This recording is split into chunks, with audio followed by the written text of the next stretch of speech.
जय श्री कृष्णा, राधे राधे। आप सभी का स्वागत है आपके अपने चैनल कृष्णा भक्ति में। आप सभी पर श्री हरि विष्णु की कृपा सदैव बनी रहे और आप सभी की सभी समस्त मनोकामनाएं श्री हरि विष्णु की कृपा से पूर्ण हो। आज हम बात करेंगे वैशाख मास के 7वें अध्याय के बारे में। कथा कहते हैं, ध्यान से सुनिए। अगर आप कथा ही कर लेते हैं, स्नान दान नहीं करते हैं, को कथा श्रवण करने से भी सभी मनोकामनाएं पूर्ण हो जाती हैं। आज की वीडियो में हम बात करें 7वां अध्याय। नारद जी कहने लगे कि मिथिलापुरी का राजा यह अद्भुत चरित्र देखकर ऋषि के आगे हाथ जोड़कर खड़ा हो गया और कहने लगा कि महात्मा, इस धर्म को विस्तार पूर्वक सुनने की मेरी इच्छा है, जिससे यह इक्ष्वाकुंस वंश का राजा मोक्ष को प्राप्त हुआ। श्रुति देव कहने लगे कि हे राजन, तुम धन्य हो जो युवा अवस्था में ही तुमको भगवान के प्रिय धर्म के लिए इतना प्रेम है। बहुत धर्मों के संचित शुभ कर्मों के बिना प्राणी की बुद्धि भगवान की कथा आदि में नहीं लगती। इस युवावस्था में इतना बड़ा राज्य पाकर तुम्हारी ऐसी मति को देखकर मैं तुमको श्रेष्ठ वैष्णव मानता हूँ। इसलिए मैं यह श्रेष्ठ वैष्णव धर्म तुमसे कहता हूँ, जिसके शरण मात्र से प्राणी जन्म मरण के बंधन से छूट जाता है।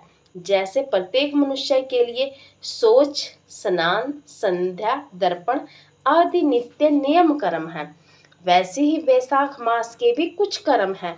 वैशाख धर्मों के सम्मान और कोई धर्म नहीं है। जो कोई इन धर्मों को नहीं करता है और नहीं मानता है या मानता है, उसको स्वर्ग प्राप्त नहीं होता।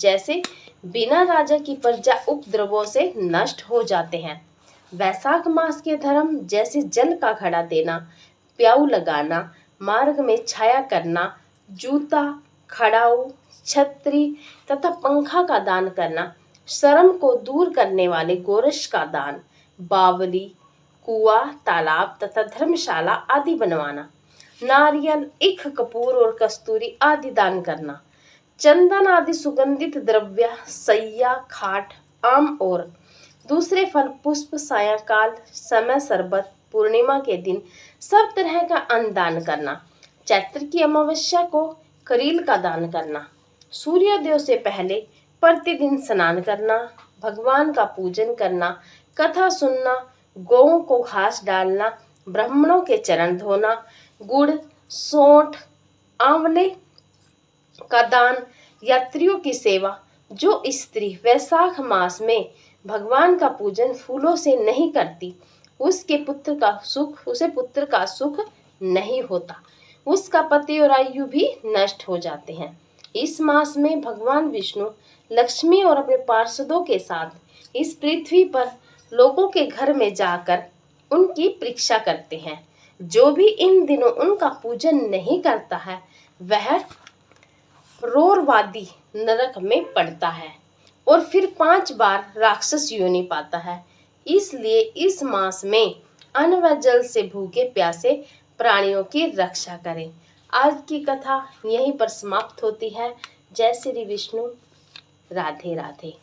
देखिए दोस्तों, वीडियो जरा सी भी अच्छी लगी हो तो प्लीज़ एक प्यारा सा लाइक जरूर कर दीजिएगा और चैनल को सब्सक्राइब जरूर करिएगा।